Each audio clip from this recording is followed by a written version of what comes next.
नमस्कार। अरुणाचल समाचार में आपका स्वागत है। मैं हूं मनोज कुमार शर्मा। आइए बुलेटिन में सबसे पहले देखते हैं मुख्य समाचार। मुख्यमंत्री पेमा खांडू ने कहा, राज्य सरकार गवर्नेंस में पारदर्शिता सुनिश्चित करने और भ्रष्टाचार को समाप्त करने के लिए ई ऑफिस प्रणाली को प्राथमिकता से कर रही है लागू। कहा, डेटा सिक्योरिटी और त्वरित गति से फाइलों के क्लियरेंस पर दिया जा रहा है जोर।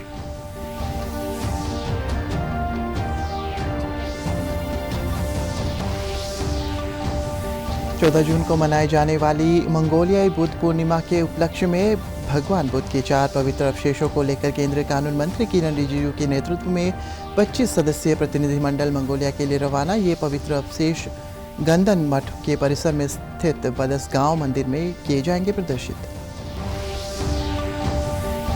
इंडियन मिलिट्री एकेडमी देहरादून में आयोजित पासिंग आउट परेड में अरुणाचल प्रदेश के सुमवांग वांगसा ने भारतीय सेना में लेफ्टिनेंट पद पर हुए कमीशन। मुख्यमंत्री पेमा खांडू ने सुमवांग वांगसा को बधाई देते हुए राज्य के युवाओं को मां भारती की सेवा के लिए सेना में शामिल होने के लिए मिलेगा प्रोत्साहन।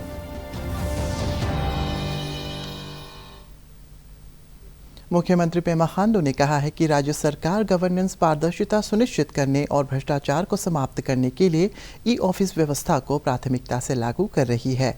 शनिवार को ईटानगर में प्रदेश भाजपा कार्यकारिणी की बैठक को संबोधित करते हुए श्री खांडू ने कहा है कि सरकार डेटा सिक्योरिटी और त्वरित गति से फाइलों के क्लियरेंस पर जोर दे रही है।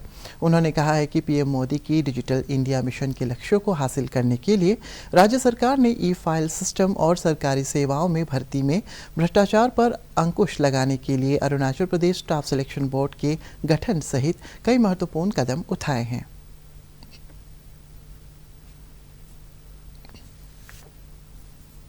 जहां भी हो, चाहे आईपैड से हो या अपना मोबाइल से, मैं अपना ऑफिस का ई फाइल्स को हम तुरंत क्लियर कर देते हैं। तो इस प्रकार से रिफॉर्म्स हम लोग ने डिजिटल में लेके आया, काफी ट्रांसपेरेंसी लेके आया। पुराना जमाने में फाइल जो है पब्लिक लोग खुद कैरी करता था, तो उसमें काफी करप्शन हुआ करता था। कागज कभी गायब हो जाता था, कभी रिप्लेस हो जाता था, कभी फाइल पूरा गायब हो जाता था। मगर अभी ई फाइल में पूरा रिकॉर्डेड है, कौन सा ऑफिसर ने क्या लिखा हुआ है, कौन सा ऑफिसर ने कब कागज डाला हुआ है, कौन सा ऑफिसर का टेबल में इंक्लूडिंग चीफ मिनिस्टर कब डाउनलोड किया, नाम पूरा निकल जाता है उसमें। तो इस प्रकार का ट्रांसपेरेंसी हम लोग ने अरुणाचल प्रदेश में हम लोग ने लेके आया हुआ है। भाजपा की अरुणाचल प्रदेश राज्य कार्यकारिणी की बैठक में आज़ादी का अमृत महोत्सव और अरुणाचल नामकरण के 50 वर्ष पूरे होने के उपलक्ष्य में राज्य में विकास परियोजनाओं को त्वरित गति से पूरा करने का संकल्प लिया गया। राज्य कार्यकारिणी की बैठक के बाद संवाददाताओं को संबोधित करते हुए प्रदेश भाजपा प्रवक्ता डोमिनिक तादर ने बताया है कि राज्य में केंद्र सरकार की चल रही सभी 340 योजनाओं को प्रभावी तरीके से लागू करने और विलेज लेवल पर योजनाओं के बारे में लोगों को जागरूक करने पर जोर दिया गया है। उन्होंने कहा है कि होलोंगी एयरपोर्ट को इंटरनेशनल एयरपोर्ट के रूप में विकसित करने और राज्य सरकार की 82 योजनाओं को त्वरित गति से लागू करने का भी निर्णय लिया गया। ये देश भर में हमारा, जिस तरह से आपको पता है हमेशा कि बीजेपी का नेशनल एग्जीक्यूटिव, आज हम लोग मोस्ट इंपॉर्टेंट एग्जीक्यूटिव मीटिंग में पॉलिटिकल रेजोल्यूशन में we have resolved, we have accepted and we have declared Arunachal Pradesh as a very special state, and Arunachal Pradesh is having the potential to become the #1 state in the country. Keeping in view all the resources, especially the power and all other important forest related resources in the state of Arunachal Pradesh. And for that, the state of Arunachal Pradesh is preparing the ground. Especially it is working very hard in the context of infrastructure development, the road infrastructure development. Eastern part of Arunachal, our state government is working to develop all the advanced landing ground in the state of Arunachal Pradesh. Few are operational and the state is trying to make all the advanced landing ground operational in the state of Arunachal Pradesh to give air connectivity to the entire districts of the state. Today, we have declared Hollongi Airport as upcoming international airport. The state executive meeting has decided to speed up all the 340 schemes that are being run by Narendra Modi government for the beneficiaries of the entire country, and it is going to be speeded up, and all the party karyakartas at all levels, right from booth level to the state level, all the BJP leaders, karyakartas, honorable ministers, MLAs, state office bearers, district unit, mandal unit, Shakti Kendras and booth Kendras are directed. 14 जून को मनाई जाने वाली मंगोलियाई बुद्ध पूर्णिमा के उपलक्ष्य में भगवान बुद्ध के 4 पवित्र अवशेषों को भारत से मंगोलिया ले जाया जा रहा है। केंद्रीय कानून और न्याय मंत्री किरण रिजिजू के नेतृत्व में 25 सदस्यीय प्रतिनिधिमंडल मंगोलिया के लिए रवाना हुआ। ये पवित्र अवशेष गंधन मठ के परिसर में स्थित बदसगांव मंदिर में प्रदर्शित किए जाएंगे। ये पवित्र बुद्ध अवशेष 1898 में बिहार के किसी स्थल में मिले थे और इसे कपिलवस्तु अवशेष के नाम से जाना जाता है। ये कपिलवस्तु अवशेष इस समय राष्ट्रीय संग्रहालय में रखे गए हैं। श्री रिजिजू ने नई दिल्ली में पत्रकारों से बातचीत में कहा है कि भारत का ये कदम दोनों देशों के संबंध में मील का पत्थर है, जो दोनों देशों के बीच सांस्कृतिक और आध्यात्मिक संबंधों को और बढ़ावा देगा। भारत का जो ताकत है वो भारत का विचार है, और भारत का विचार ही बुद्ध का विचार है। और बुद्ध भगवान का जो प्रतिमाएं होते हैं, बुद्ध भगवान से जुड़े हुए जो चीज़ें होते हैं, वो दुनिया में चले गए हैं और बुद्ध भगवान को दुनिया में मानते हैं। तो उसी से जुड़ा हुआ, क्योंकि भारत बुद्ध का देश है और बौद्ध धर्म यहीं फले फिर दुनिया में इसका स्प्रेड हुआ। तो इसलिए जब भी कुछ मौका लगता है, प्रधानमंत्री जी इस तरीके से भारत का जो प्राचीन काल से चलते हुए हमारा पहचान है उसको दुनिया को फिर से याद दिलाते हैं। ज्योग्राफिकली वो चीन और रूस के बीच में है और कोई तीसरा उसका भौगोलिक तौर पर उसका कोई पड़ोसी नहीं है, तो भारत को वो थर्ड नेबर मानता है, तीसरा नेबर, और इसको आध्यात्मिक नेबर मानते हैं। हमको आध्यात्मिक पड़ोसी मानते हैं, तो इसको स्पिरिचुअल नेबर, तो थर्ड नेबर, तीसरा और आध्यात्मिक पड़ोसी के हिसाब से भारत को विशेष रूप से मंगोलिया तर्ज देते हैं, विशेष रूप से हमको देखते हैं, क्योंकि ये बौद्ध का देश है। तो इसलिए जब भी भारत के कोई भी लोग जाते हैं मंगोलिया में, वो बहुत ही इसको इज्जत देते हैं और बहुत ही ऊंचे नज़र से भारत को देखते हैं। हरियाणा में आयोजित खेलो इंडिया यूथ गेम्स की वेटलिफ्टिंग प्रतियोगिता में अरुणाचल प्रदेश के पदक विजेता खिलाड़ियों ने नई दिल्ली में केंद्रीय कानून मंत्री किरण रिजिजू से मुलाकात की। बैठक के दौरान श्री रिजिजू ने खिलाड़ियों से राष्ट्रीय अंतर्राष्ट्रीय स्तर की प्रतियोगिताओं में अच्छा प्रदर्शन करने के लिए अनुशासन के साथ प्रशिक्षण लेने को कहा।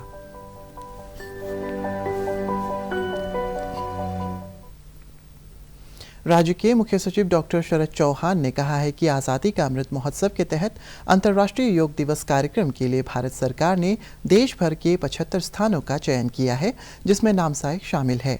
उन्होंने लोगों से स्वस्थ रहने के लिए दैनिक दिनचर्या में योग को शामिल करने की अपील की। इस इंटरनेशनल डे ऑफ योगा दिवस 21 जून 2022 पर भारत सरकार ने ये भी फैसला किया है कि पूरे देश में 75 आइकॉनिक योगा इवेंट्स ऑर्गेनाइज किए जा रहे हैं। हर स्टेट में तो हो ही रहा है 75 लोकेशंस पर पूरे देश में 75 आइकॉनिक योगा इवेंट्स ऑर्गेनाइज किए जाएंगे, जिसमें हमें ये बताते हुए बहुत खुशी हो रही है कि अरुणाचल प्रदेश में एक आइकॉनिक योगा इवेंट के लिए स्थान चुना गया है, जो कि नामसाई है। और हमें ये बहुत ही अत्यंत खुशी है, ये हमारे लिए गर्व की बात है कि ये 75 आइकॉनिक प्लेसेस में नामसाई को चुना गया, और हम पूरी कोशिश करेंगे भारत सरकार के साथ कोऑर्डिनेट करते हुए कि ये हमारा नामसाई में योगा का प्रायोजन बहुत ही सफल हो। धन्यवाद। इंडियन मिलिट्री एकेडमी देहरादून में आयोजित पासिंग आउट परेड में अरुणाचल प्रदेश के सुमवांग वांगसा लेफ्टिनेंट के रूप में भारतीय सेना में शामिल हुए। मुख्यमंत्री पेमा खांडू ने गोरखा रेजिमेंट में लेफ्टिनेंट के पद पर कमीशन होने वाले अरुणाचल के सुमवांग वांगसा को बधाई देते हुए कहा है कि इससे राज्य के युवाओं में मां भारती की सेवा के लिए सेना में शामिल होने के लिए प्रोत्साहन मिलेगा।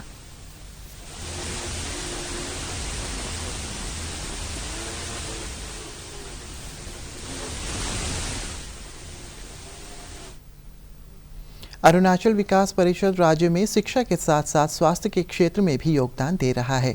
एवीपी ने पापुम पारे जिले के गुमतो अंचल के गवर्नमेंट मिडिल स्कूल डेंका में 2 दिन का स्वास्थ्य शिविर लगाया। इस शिविर में चाइल्ड स्पेशलिस्ट डॉक्टर ताना JC तारा और GDMO डॉक्टर ताकम सख्तार ने अपनी सेवाएं दी। शिविर में स्वास्थ्य की जांच के साथ ही लोगों को जरूरी परामर्श दिया गया।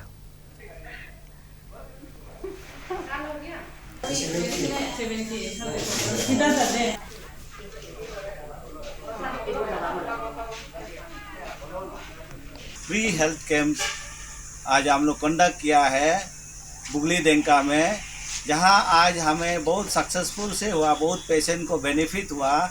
जहां 114 पेशेंट आया, उसमें फीमेल 65, मेल 49, उसके बाद पेडियाट्रिक पेशेंट जो बच्चों स्पेशली बच्चा पेशेंट आया है 49, उसके बाद जो ANC जो पेशेंट आया है 5, और एक्टिव टबैको यूजर 34 आया हुआ है आज उस ये में जो हेल्थ कैंप में।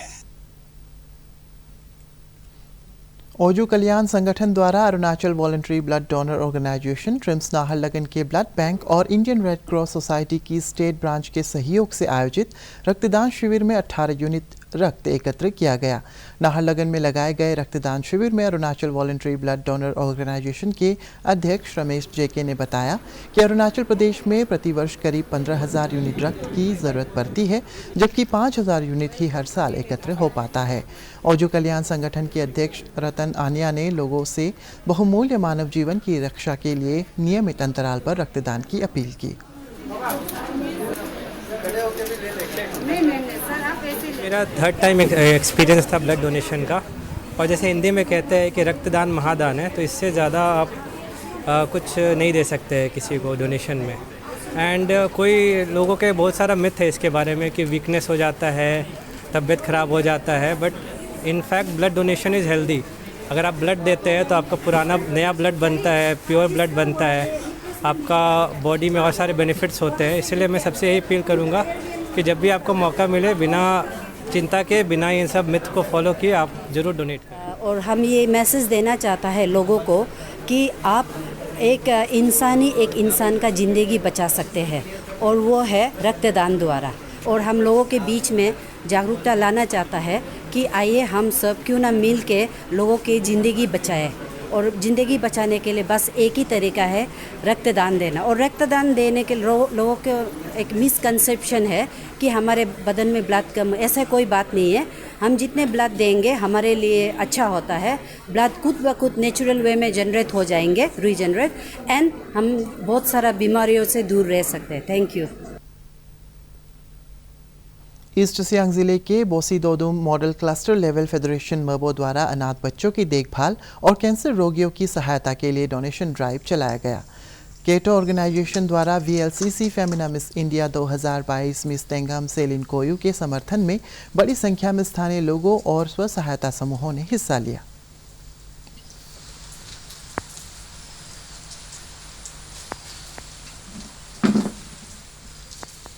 यहाँ पे आज मेबो ब्लॉक में यहाँ पे हम लोग as a cluster model cluster level federation को बोसी दीदूम का तरफ से हम लोग आज गैदर हुए हैं यहाँ पे, जहाँ पे हम लोग मिस तेंगम सेलिन कोयू को सपोर्ट कर रहे हैं, जहाँ अरुणाचल को जहाँ रिप्रेजेंट कर रहे हैं मिस फेमिना इंडिया में। अभी हम लोग यहाँ पे सबको ये हम लोग का तरफ से बोसी दिदुंग CLF का तरफ से ये बताना चाहते हैं कि अवेयरनेस जो है बहुत ज़रूरी है। जहाँ पे कीतो फाउंडेशन ने बहुत अच्छा कदम उठाया है, जहाँ पे बच्चों जहाँ पीड़ित है जो कैंसर बीमार से, तो उसी का ऊपर में हम लोग आज जहाँ जितना हो सकेगा हम लोग का तरफ से बन पाएगा। मेबो में हम लोग अवेयरनेस भी देंगे और डोनेशन ड्राइव भी हम लोग शुरू कर रहे हैं। भारत का शानदार स्वाधीनता संघर्ष आधुनिक विश्व के महानतम संघर्षों में से एक है। दूरदर्शन समाचार द्वारा प्रसारित किए जा रहे आज़ादी का सफ़र में आज हम बात करेंगे स्वतंत्रता सेनानी अपूर्व सेन के बारे में। आज हम क्रांतिकारी स्वतंत्रता सेनानी अपूर्व सेन को भी श्रद्धांजलि अर्पित कर रहे हैं, जो वर्ष 1932 में 12 जून को शहीद हुए थे। चटगांव के जनरल पोस्ट ऑफिस में क्लर्क अपूर्व सेन क्रांतिकारियों के बीच भोला के नाम से जाने जाते थे। चटगांव शस्त्रागार हमले के बाद पुलिस फरार हो गए लोगों की तलाश में थी। एक मुखबिर की सूचना के आधार पर कैप्टन कैमरून ने 12 जून 1932 को पटिया की सावित्री चक्रवर्ती के घर पर छापा मारा, जहां जवाबी गोलीबारी में अपूर्व सेन मारे गए। देश के इस महान सपूत को शत शत नमन। 1857 में 12 जून को ही आजादी की लड़ाई के आंदोलनकारी सलामत अली, अमानत अली और शेख हारो ने अपनी तलवारों से लैस होकर कमांडेंट मेजर मैकडॉनल्ड के बंगले पर हमला किया था। उस समय major McDonald sir Norman Leslie और असिस्टेंट सर्जन डॉक्टर ग्रांट के साथ चाय पी रहे थे। लेस्ली मौके पर ही मारा गया और अन्य दोनों अधिकारी घायल हो गए। तीनों आंदोलनकारियों को फांसी दे दी गई। इन महान देशभक्तों को हमारा शत शत नमन। अरुणाचल समाचार के आज के अंक में इतना ही। जाने से पहले आप सभी से अनुरोध है कि कोविड-19 के दिशा निर्देशों का पालन करें, हमेशा मास्क लगाएं, बार बार हाथ धोएं और सोशल डिस्टेंसिंग के नियमों को मानें। कोरोना महामारी से बचाव के लिए आपका वैक्सीन लगवाना भी ज़रूरी है। अगर आप वैक्सीन लगवाने के पात्र हैं तो ज़रूर लगवाएं। हम कल फिर हाजिर होंगे अरुणाचल और देश दुनिया की खबरों के साथ। चलते चलते आपको बता दें कि आप अरुणाचल समाचार हमारे YouTube channel DD news Arunachal पर भी देख सकते हैं। देखते रहिए अरुण प्रभा। नमस्कार।